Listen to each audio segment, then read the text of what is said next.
अस्सलाम वालेकुम dear students. आज हम पढ़ेंगे कंट्रोल ऑफ माइक्रो ऑर्गेनिज़म्स के बारे में। माइक्रो ऑर्गेनिज़म्स के ऊपर काबू पाना क्यों ज़रूरी है, ताकि आप बचा सकें और इलाज कर सकें मुख्तलिफ़ बीमारियों का। इसके साथ साथ आप बचा सकें फूड को ख़राब होने से, और इसके साथ साथ दूसरे जो इंडस्ट्रियल प्रोडक्ट्स हैं उनके ख़राब होने को बचा सकें। तो इन सारे कामों के लिए, इलाज के लिए, बीमारी पे काबू पाने के लिए, खुराक को ख़राब होने से बचाने के लिए माइक्रो ऑर्गेनिज़म्स का कंट्रोल करना या काबू करना बहुत ज़रूरी है। हमारे पास दो तरीके हैं माइक्रो ऑर्गेनिज़म्स को कंट्रोल करने के। एक फ़िज़िकल मेथड आ जाता है जिसके अंदर हम फ़िज़िकल एजेंट्स को इस्तेमाल करते हैं ताकि हम बैक्टीरिया को या माइक्रो ऑर्गेनिज़म्स पे काबू पा सकें। अगर आप फ़िज़िकल एजेंट्स को इस्तेमाल कर रहे हैं माइक्रो ऑर्गेनिज़म्स पे काबू पाने के लिए, तो इस प्रोसेस को हम कहते हैं स्टरलाइजेशन। इसके साथ साथ दूसरा मेथड हमारे पास आ जाता है केमिकल मेथड, जिसके अंदर आप केमिकल्स को इस्तेमाल करते हैं बैक्टीरिया या माइक्रो ऑर्गेनिज़म्स को काबू करने के लिए या कंट्रोल करने के लिए। अगर आप फिज़िकल मेथड्स को देखें तो उसमें हमारे पास आ जाती है हीटिंग, रेडिएशन और फिल्ट्रेशन। जबकि केमिकल मेथड्स में हमारे पास है एंटीसेप्टिक्स, डिसइंफेक्टेंट्स और कीमोथेरापेटिक्स। हीटिंग को अगर आप देखते हैं तो हीटिंग बहुत आम और सबसे ज़्यादा इफ़ेक्टिव मेथड है जिसके ज़रिए माइक्रो ऑर्गेनिज़म्स को कंट्रोल कर सकते हैं। अब ये क्यों इफ़ेक्टिव है? क्योंकि ये माइक्रो ऑर्गेनिज़म्स के एंजाइम्स को और उनकी जो प्रोटीन्स हैं उनको डीनेचर कर देता है या उनके स्ट्रक्चर को ख़राब कर देता है, जिसकी वजह से वो एंजाइम्स और प्रोटीन अपना काम नहीं कर पाती और बैक्टीरिया मर जाता है। हमारे पास दो तरह के हीटिंग मेथड्स आ जाते हैं। एक आती है ड्राई हीट और एक आती है मॉइस्ट हीट। ड्राई हीट का मतलब है कि इसके अंदर पानी मौजूद नहीं होता या ये ड्राई होती है या खुश्क होती है। ड्राई हीट को आप इस्तेमाल कर सकते हैं लंबे पीरियड ऑफ टाइम के लिए, यानी कि 2 घंटे के लिए आप इस्तेमाल कर सकते हैं 170 डिग्री सेल्सियस या इससे भी ऊपर के टेम्परेचर पे। यानी अगर आपने किसी चीज़ के अंदर माइक्रो ऑर्गेनिज़म्स को ख़त्म करना है ड्राई हीट को इस्तेमाल करते हुए, तो आपने क्या करना है कि उसको 2 घंटे के लिए 170 डिग्री सेल्सियस या उससे ऊपर के टेम्परेचर के ऊपर जो है वो गर्म होने देना है कि वो चीज़ है वो माइक्रो ऑर्गेनिज़म से पाक हो जाएगी। इसके लिए आप ओवन इस्तेमाल कर सकते हैं। ओवन के अंदर अब ये ड्राई हीट करती क्या है कि ये ऑक्सीडेशन कर देती है केमिकल कॉन्स्टिट्यूएंट्स जो होते हैं माइक्रो ऑर्गेनिज़म्स के, उनकी, यानी कि उनकी सेल मेम्ब्रेन के अंदर, सेल वॉल के अंदर जो केमिकल्स लगे होते हैं उनकी ऑक्सीडेशन कर देगा, और जैसे उनकी ऑक्सीडेशन होगी माइक्रो ऑर्गेनिज़म्स जो है वो मर जाएगा। फिर हमारे पास आ जाती है मॉइस्ट हीट। मॉइस्ट हीट वो हीट होती है जिसके अंदर नमी मौजूद होती है या पानी की कुछ मिकदार मौजूद होती है। मॉइस्ट हीट जो है वो ड्राई हीट के मुकाबले में ज़्यादा इफ़ेक्टिव होती है क्योंकि ये सेल के अंदर अच्छी तरह से पेनिट्रेट कर सकती है या दाखिल हो सकती है। ये क्या करती है कि ये जितनी भी प्रोटीन्स हैं उनको कोएगुलेट कर देती हैं। कोएगुलेट का मतलब है कि वो इस तरह से सारी प्रोटीन्स को एक दूसरे के साथ चिपका देती हैं, और जिसकी वजह से प्रोटीन अपना काम सर अंजाम नहीं दे पाती और बैक्टीरिया मर जाता है। बॉइलिंग में और पास्चराइजेशन, ये दोनों वो प्रोसेस हैं जिसमें मॉइस्ट हीट जो है वो इस्तेमाल करते हैं। यानी आप जब बॉईल कर रहे होते हैं तब भी जो हीट निकल रही होती है वो मॉइस्ट होती है, और पास्चराइजेशन जो कि प्रोसेस है मिल्क को स्टरलाइज करने का या मिल्क को बैक्टीरिया से या माइक्रो ऑर्गेनिज्म से पाक करने का, उसके अंदर भी मॉइस्ट हीट को इस्तेमाल किया जाता है।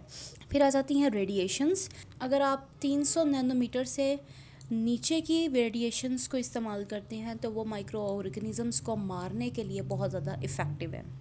जैसे कि हमारे पास गैमा रेज़ आ जाती हैं। गैमा रेज़ को जो है वो माइक्रो ऑर्गेनिज़म्स को कंट्रोल करने के लिए इस्तेमाल किया जाता है। ये करती क्या है कि ये बैक्टीरिया का जो डीएनए है उसको तोड़ देती हैं, और जब बैक्टीरिया का डीएनए टूट जाता है तो उसके अंदर डिवीज़न नहीं हो पाती। तो जो एक बैक्टीरियल सेल है वो वैसे का वैसे ही रह जाता है और 1 से 2 में तकसीम नहीं होता।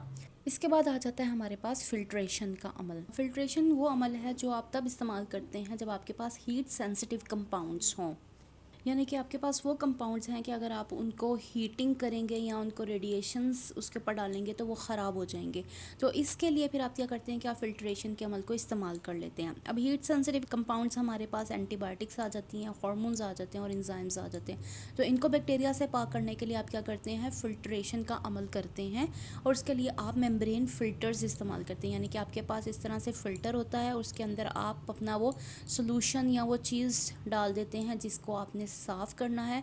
माइक्रो ऑर्गेनिज़म इस फ़िल्टर के ऊपर रह जाते हैं या इसके अंदर फंस जाते हैं, और आपका जो लिक्विड है या आपकी जो चीज़ है जिसको आपने पाक करना था बैक्टीरिया से, वो नीचे आ जाती है और आप उसको वहाँ पर कलेक्ट कर लेते हैं। फिर आ जाते हैं हमारे पास केमिकल मेथड, जिसके अंदर सबसे पहले आ जाता है एंटीसेप्टिक्स। एंटीसेप्टिक्स वो केमिकल कंपाउंड्स होते हैं या वो केमिकल सब्सटेंसेस हैं जो कि आप लिविंग टिश्यूज़ के ऊपर इस्तेमाल करते हैं या ज़िंदा जानदार के ऊपर इस्तेमाल करते हैं ताकि माइक्रोब की ग्रोथ को रोका जा सके। एंटीसेप्टिक्स में हमारे पास एग्जांपल आ जाती है रबिंग अल्कोहल की। अब जैसे आप कभी डॉक्टर के पास जाते हैं इंजेक्शन लगवाने के लिए, तो सबसे पहले आप देखते हैं कि कॉटन के ऊपर वो कोई केमिकल लेकर आपकी स्किन को वहाँ से साफ़ करते हैं, उसके बाद इंजेक्शन लगाते हैं। एक्चुअली में वो एंटीसेप्टिक होते हैं जो आपकी स्किन को माइक्रो ऑर्गेनिज्म से साफ़ करने के लिए इस्तेमाल की जाती है, ताकि आप जब इंजेक्शन लगाते हैं और आपकी स्किन वहाँ पर से पंचर हो जाती है तो ये ना हो कि बैक्टीरिया या कोई माइक्रो ऑर्गेनिज्म वहाँ से जिस्म के अंदर दाखिल हो जाए, तो उसको साफ़ करने के लिए फिर वहाँ पर एंटीसेप्टिक या रबिंग अल्कोहल इस्तेमाल कर देते हैं। फिर हमारे पास आ जाते हैं डिसइंफेक्टेंट्स। डिसइंफेक्टेंट्स वो केमिकल सब्सटेंसेस हैं जो नॉन लिविंग मटेरियल के ऊपर इस्तेमाल किए जाते हैं ताकि बैक्टीरिया या वेजिटेटिव सेल्स को मार सकें। जैसे कि आप टेबल के ऊपर बैठे हैं, टेबल पे काम करने से पहले आपने क्या किया कि आपने उस टेबल को अच्छी तरह से साफ़ कर दिया डिसइंफेक्टेंट से, तो आपने एक्चुअली में क्या किया कि वहाँ जितने भी बैक्टीरियाज थे उनके सेल्स को वहाँ से ख़त्म कर दिया है। तो चूँकि आपने वो मटेरियल या वो सब्सटेंस नॉन लिविंग चीज़ के ऊपर इस्तेमाल किया है या बेजान चीज़ के ऊपर इस्तेमाल किया, तो इस वजह से आप उसको डिसइंफेक्टेंट कहते हैं। अगर आप उसको लिविंग सेल्स के ऊपर इस्तेमाल करते तो आप फिर उसको एंटीसेप्टिक कहते हैं। डिसइंफेक्टेंट्स एक्चुअली में ऑक्सीडाइजिंग और रिड्यूसिंग एजेंट्स होते हैं, जिसमें हमारे पास एग्जांपल्स आ जाती हैं halogens, phenols, hydrogen peroxide, formaldehydes, alcohols और पोटाशियम परमैंगनेट। ये सारे क्या हैं, डिसइंफेक्टेंट्स हैं और आप इनको इस्तेमाल कर सकते हैं बेजान चीज़ को साफ़ करने के लिए। फिर हमारे पास आ जाते हैं कीमोथेरेपेटिक्स। कीमोथेरेपेटिक्स जिसमें हमारे पास एंटीबायोटिक्स आ जाती हैं। ये क्या करती हैं कि जो नेचुरल डिफेंस है उसके लिए काम करती हैं और बैक्टीरिया के जो सेल्स बॉडी के अंदर चले गए हैं उनको ख़त्म कर देती हैं या उनकी ग्रोथ को कम कर देती हैं या उनको मार देती हैं।